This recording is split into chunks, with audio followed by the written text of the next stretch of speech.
Welcome to the Gritty Podcast. I'm your host, Brian Call, and I am joined today by my brother, the Gritty Broman. How are you, Brent? Well, thank you. Cool. Today's podcast, I'm just going to talk on a couple of things that came up in some of the comment sections just the last few days that I thought were just something to touch on that are interesting. And we got a couple of things I want to touch on, like the backcountry TI from Weatherby that we've been running. And Ryan got a new muzzle brake that he threw on his, and Nice. I shot his rifle. I was just messing around with it. He kind of, I think he heard about that from Rockside through Ryan Avery, which muzzle brake to get. But it was pretty cool. I need to find out from Ryan where he got it, what it is, or y'all need to bug him. But I want to touch on the rifle just because we got a few questions about it lately. And then I want to touch on where to aim on a bear, because that came up and we had some real world experiences with that on this particular hunt recently. And I think that a lot of people have no idea where to aim on a bear. And so I want to touch on that. We had a little thing go on with backpack materials that people brought up. Some people asked some follow-up questions to the initial ascent backpack review and podcast that we did. I just want to touch on that a little bit. And then Randy Newberg got canceled. Oh, nice. On Amazon Prime. Oh, nice. And he's trying to figure out what the heck's going on. So I want to touch on that a little bit too. Pretty interesting place we're at right now with, big tech. So I want to touch on that. So, but before I dive in, I want to remind you to check out Peaks. If you need some trekking poles and you need some gaiters, go over there, check them out. Those sissy sticks by Peaks are solid investment. We use them to pitch our tent. We use them to cross creeks and logs and so forth. We use them just for balancing a load. You become from a two-legged animal to a four-legged animal. If you don't have trekking poles, you're way behind. So if you're in the market for some poles, check out Peaks. I think they're among the best in the market, and it helps us as well. Use the code GRITTY and get yourself some new poles if you're in the market. Same with gaiters. The gaiters over there at Peaks are top shelf. They're built tough. They fit well. They keep that water out. They're going to last a long time. I'm really impressed with the gaiter as well. So use the code GRITTY over there. Get those gaiters and poles, and get ready for your next hunt. And then use the code GRITTY at Mountain Ops. If you're getting ready to hit the woods, get those snack pack citrus, bliss, I like pink lemonade, whatever your poison is. Get yourself some Mountain Ops Ignite for the trail. And then check out Stealthy Nutrition. There's links below in the description fields of our videos. Stealthy Nutrition, I've been rocking their krill oil, some of their CBD gummies. I got their e-charge. There's a bunch of products over there at Stealthy Nutrition. Use the code GRITTY, you get a discount. Put in an order. I can't say enough good stuff. The health benefits you're getting from some of the gut stuff that Ryan and Hillary have put together is awesome. It's going to keep that inflammation down. It's going to help you perform better in the mountains. Check out Mountain Ops for Slumber. I love that product too. That's a good one. And the Mountain Ops Merino hoodie. I've been running that on these latest hunts too. I wore it all last year. That Merino hoodie. I love its fit and feel material. They've got a great product there. And so check that out, Mountain Ops. And so let's get into this show. Where to aim on a bear? We had a couple of people write in and say this happens every year. People write to us and they say, I had an opportunity, with a bow or a rifle, and I took my shot. I probably should have waited, or maybe I shouldn't have done the frontal. I should have shot from the side. Or a lot of times when it comes to bear hunting, people aim too far forward on bears. So what you don't realize is how far the vitals on bears are back in the body cavity. Ryan and I were discussing this on our ride home from our hunt, because Ryan got on this bear and he aimed middle of middle.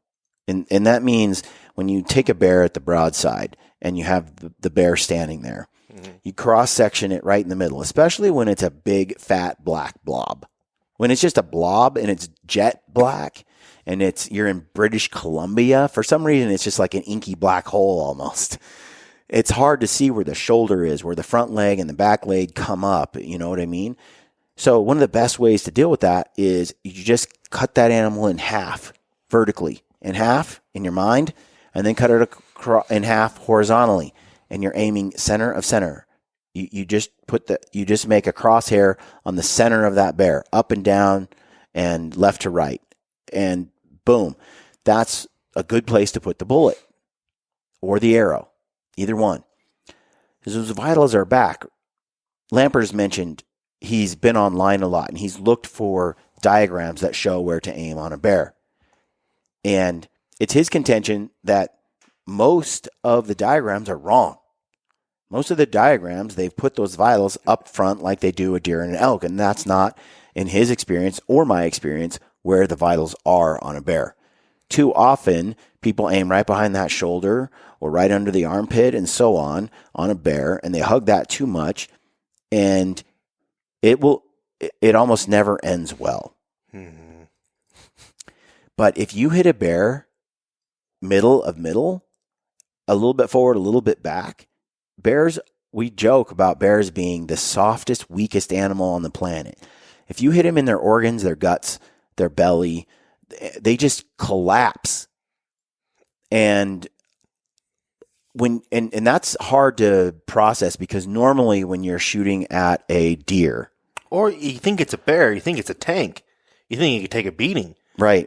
When you shoot a deer or an elk too far back, liver, guts, it might live for hours. It might live for days. In our experience, bears don't seem to do that. You hit them too far back, that's a risk we're willing to take because they almost always collapse within yards of where they're shot. That's hard to wrap your mind around when you're used to bad shots, allowing, they don't devastate deer and elk like that. Hitting too far back isn't this death sentence. It's a death sentence, but it might take days. Mm-hmm. They're going to die. Bears, it's like, in our experience, it's been minutes even. So I would rather err on the side of shooting too far back than too far forward. That's really hard a habit to break, though, because we're all so programmed to aim behind the shoulder on some of these ungulates we hunt all the time. One of the worst shots I think you can take is a frontal on a bear. I really don't know why, but with a rifle or a bow, especially a bow, I've seen it fail too many times. Whereas if you shoot them from an angle from the back or from the side, or if you just hit the middle of a bear, they're dead. They're just dead. So their Achilles heel is center of center. It's that rib cage, sort of diaphragm, gut, liver area. It's just, that's their Achilles heel. That's so weird. Die. And bears die fast. They really do. You hit them in those regions, the organs, the key organs, bears are dead. But their shoulders just seem like, and muscles and all that tissue that you have to punch through to get to those key vitals.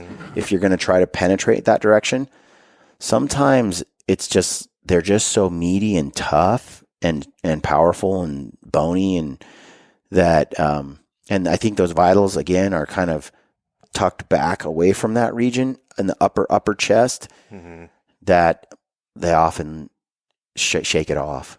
And you can shoot a bear through both shoulders. So in this season, we saw a bear shot through both shoulders. Really? With a 338. And is it 338? Yeah. And that bear went and fell down and got up and went. You could tell his shoulders were wrecked, but don't matter. Didn't matter. And he just kept going. And then the second shot was a little further back, but in the shoulders again. And that's a huge caliber bullet. And did the next one. Plus, you lose all that meat, too, when you hit him in shoulders. You just lose precious meat. So just in your mind, going center of center, practice that. Practice that in your head. Practice that on a target. Get that ingrained so that when you're up on a bear, whether it's with a bow or a rifle, you're scooting back. You're aiming for that center of center place, and you'll have a lot more success. We've lost a few bears. I've lost a few bears in my lifetime because we aimed way too far forward up in those shoulders. And again, with a deer or an elk, especially like a mule deer, let's say you shoot them through both shoulders. It grounds that deer generally, and they just hit the ground, and usually they're going to bleed out pretty quick and die, and the vitals are right up in there somewhere if you hit both shoulders. They do that with goats and sheep because they want to ground them so they can't climb a mountain once they're shot. That's the wrong shot on a bear. It's the wrong shot on a bear. We don't like those shots in general anyway because you lose too much meat. Now on tar, we've actually done that a couple of times where we just went through both shoulders trying to make sure that tar was on the ground. But what works even better than that, though, and if you're proficient, is the high lung shot. Because when you hit a tar or a goat or a deer, a deer up in that high lung area, like you saw in our recent winter mule deer hunts, when Ryan hits that animal in that area near the spine, but in the top of the lungs, they just hit the ground. Yeah. You've done too much nervous system damage. It just lights out, just black out. He shot his tar in New Zealand, same spot, and that thing just went, collapsed. Just way more devastating than the shoulder hit. The back straps are not damaged, and the shoulders and the rear are not damaged at all. You're not going to do a high lung shot on a bear, though, right? That's just for like ungulates and goats. We do aim high on a bear, but middle of middle, and then slightly high. Ryan, you see the first bear film I ever did with Ryan and Jeff Lusk. Ryan told me, he's like, I'm aiming for middle, the exact center of the bear in high lung area. He hits that bear and it just goes pancakes. Flat, pancakes. Ryan loves to take that high lung shot, but you better be good at.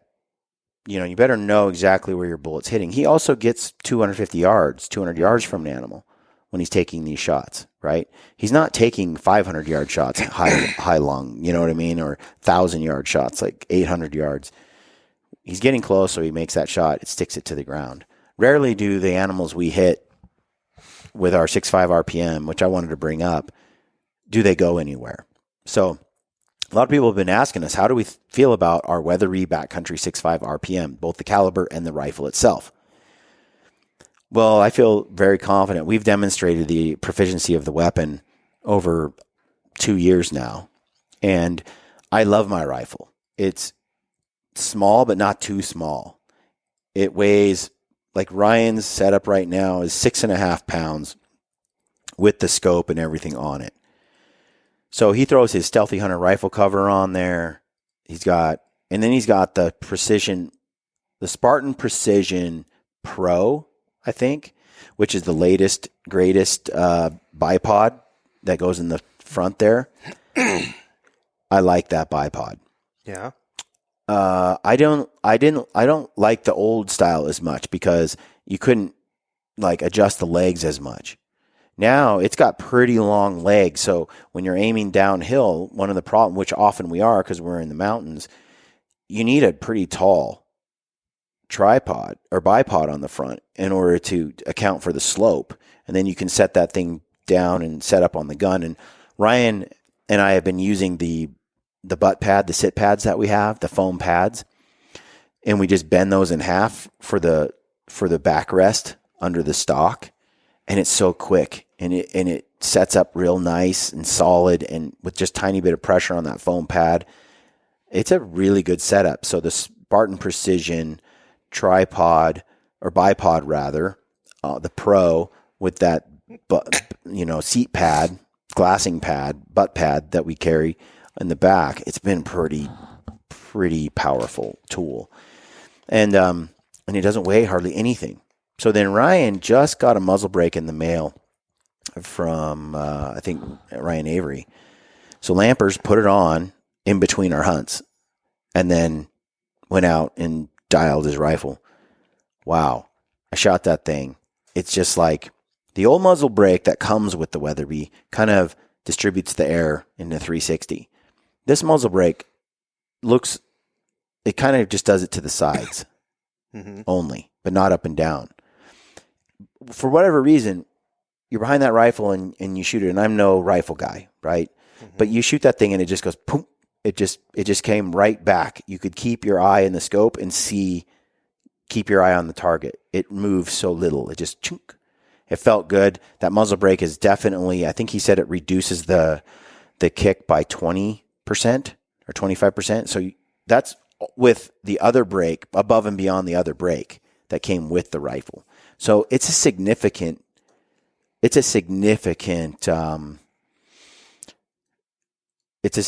decrease on top of what we already had, which was good stock from the factory. And we've been running the AccuBonds. I think they're 140 grain, 6.5 RPM. And we have just devastated the deer and the bears. Somebody asked, would we feel comfortable with that round on an elk, especially at longer range? I haven't tried it, so I don't really have an opinion.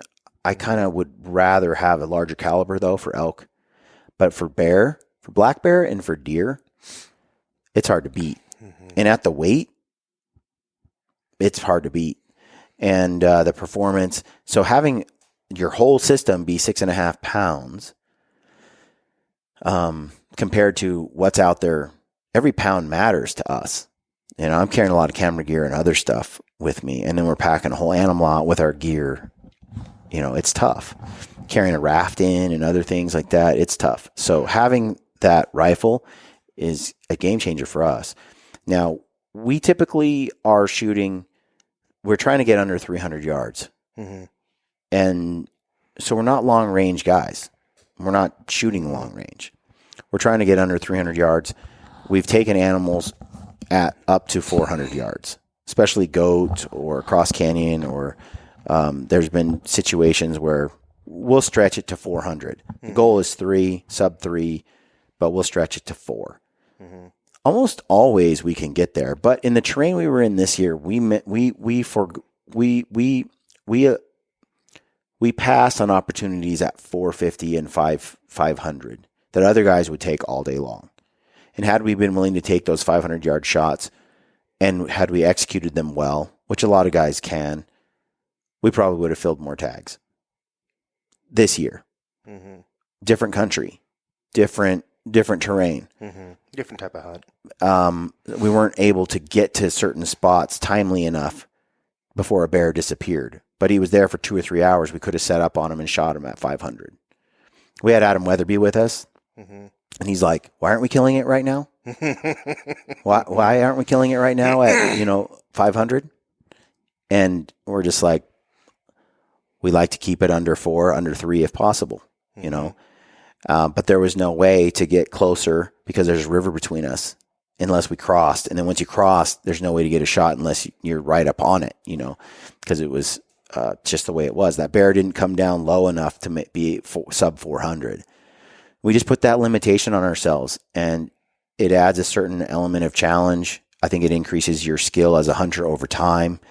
Logistics, you start to figure out. I mean, if you can shoot that thing at 800 yards, a lot of guys would have attempted that. A lot of guys would have missed or wounded it, by the way.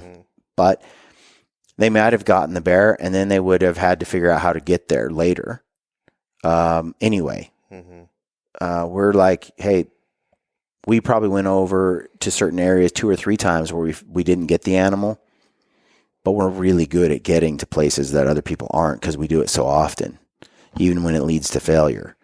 We're also good at getting there, timing, and then spending the night, capitalizing on the next day with a very close shot.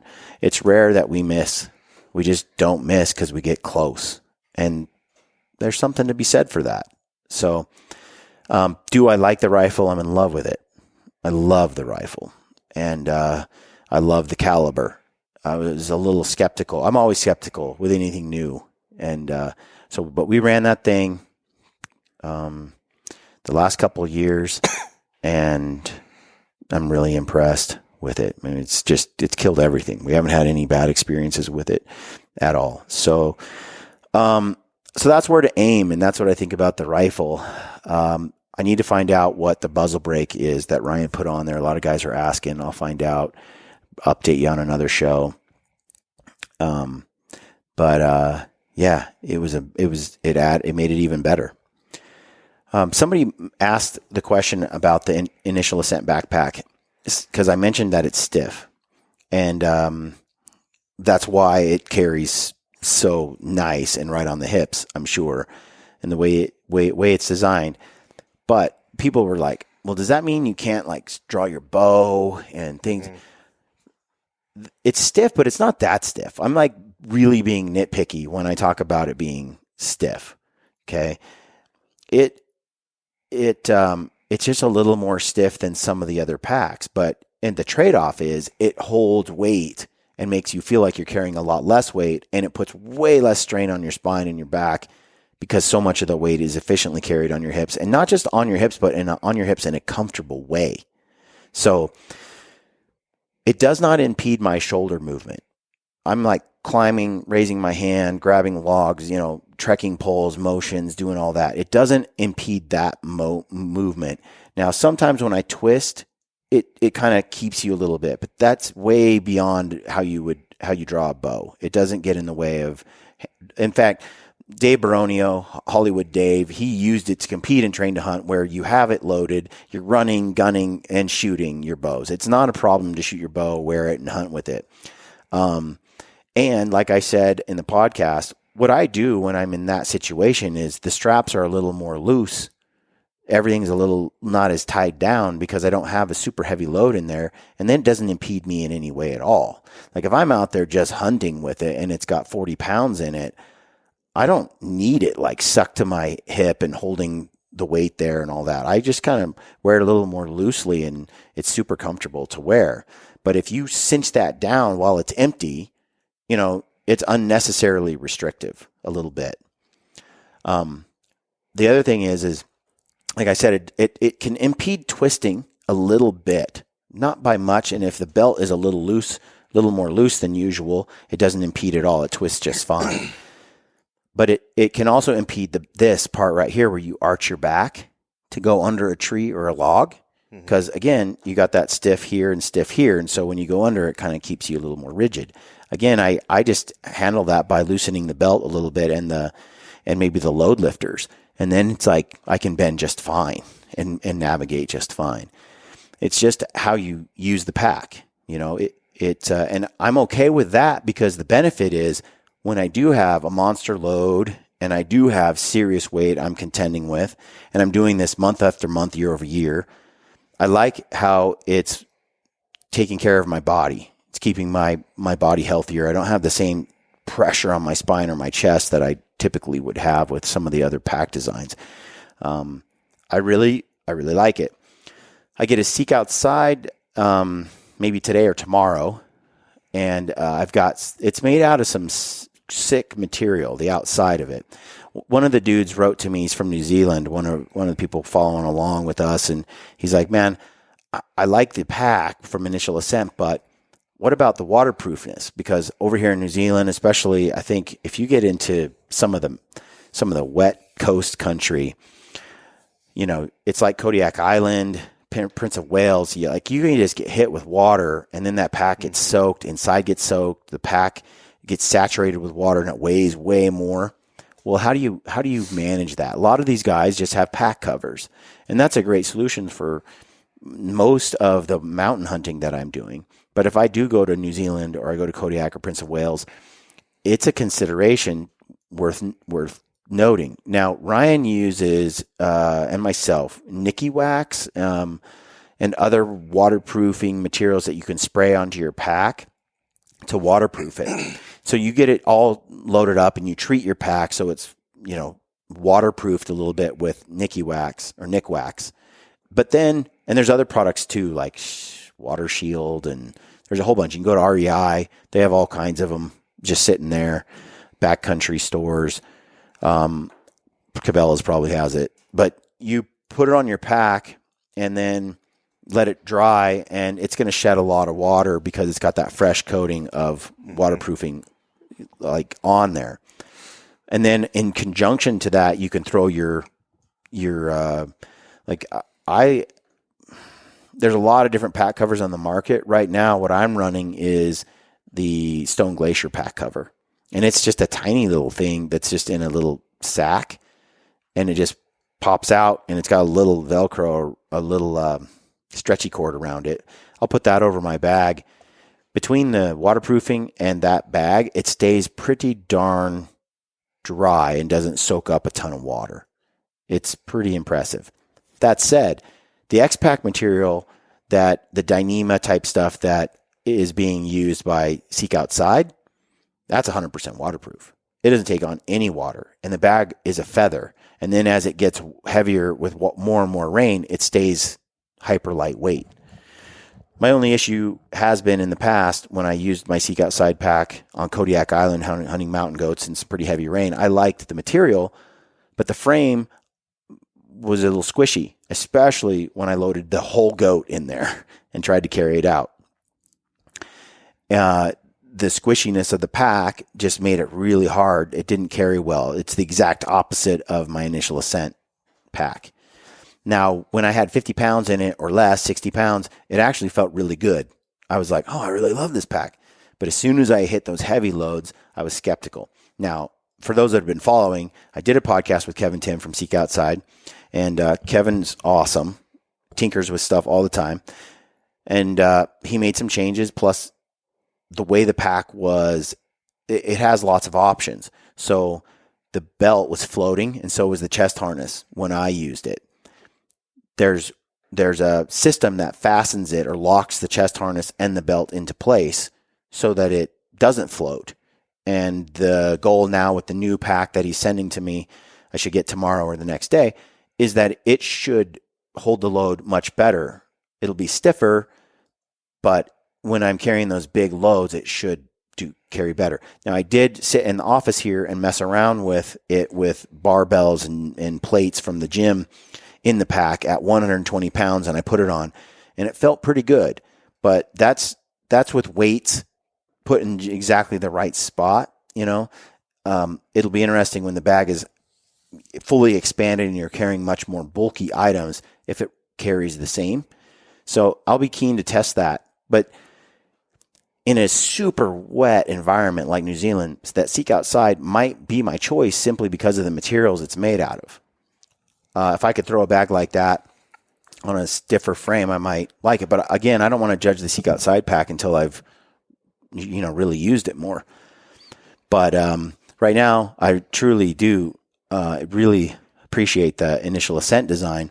And if you guys are interested in the initial ascent, they have a coupon code with us where you'll get a little discount. If you want one, use the code GRITTY, and you're going to save, I think, 5%, something like that. And so if you are keen to get one and you heard it from us, check that out. We also have a code with Seek Outside for 5% off as well. So if you're interested in that pack, use the code there too. But it's up to you. I'll tell you more about the Seek Outside pack over time as I get to test it more. But I'll shoot you straight on that. Tell you what I like and how it performs. I'm getting ready to go on a few more hunts. I got this one coming up for Grizz, which should be interesting. We're trying to get everything ready. Might bring it on that hunt if I can get comfortable with it before I leave, although I leave in a couple days. So, Randy, I just want to touch on this thing with Randy getting canceled. Yeah, I haven't heard anything about this. Which is lame.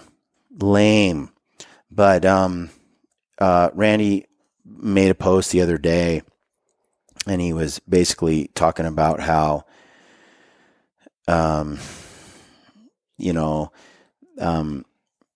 he said on Randy's page, he said,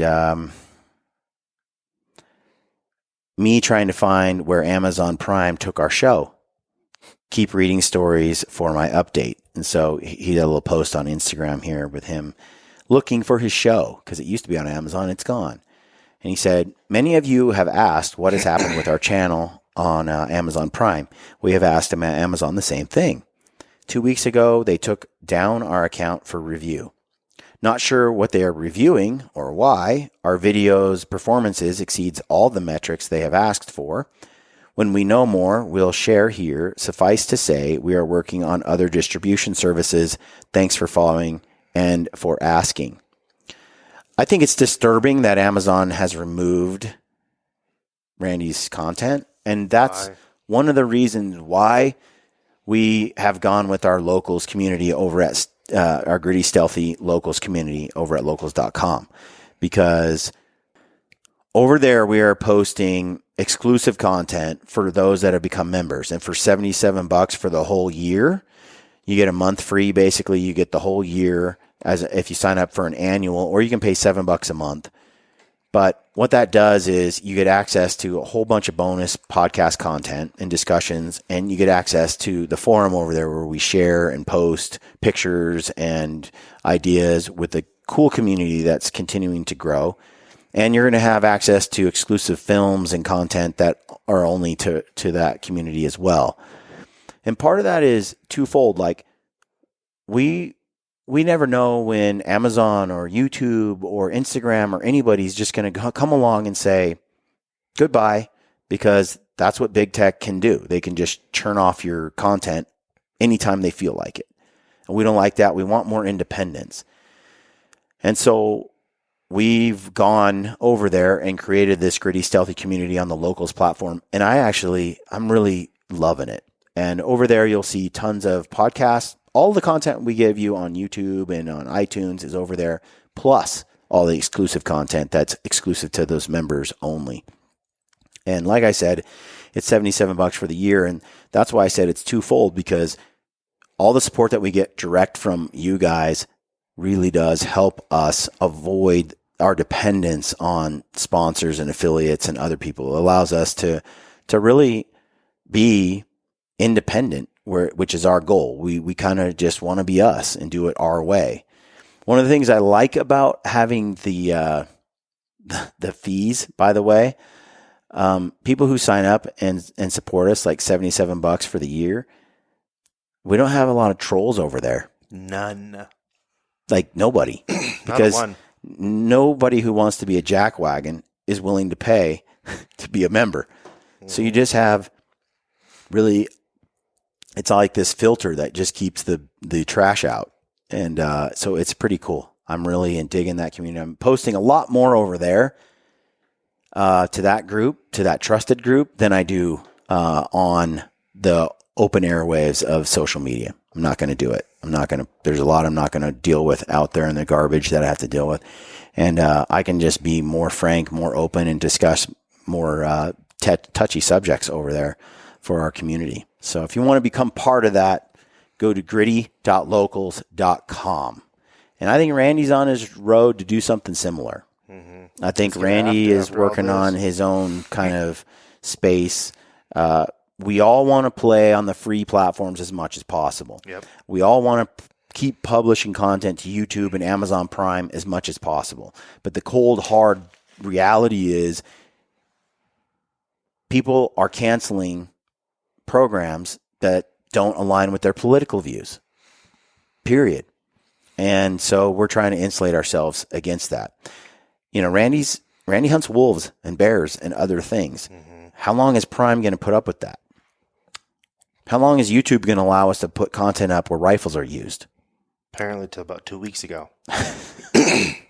So my point is this, like, if you really care about the content we're producing and the programs that we're putting out there, consider supporting us directly and becoming part of that community over there, and stop giving so much time and energy to Google and YouTube and Facebook and Instagram and big tech.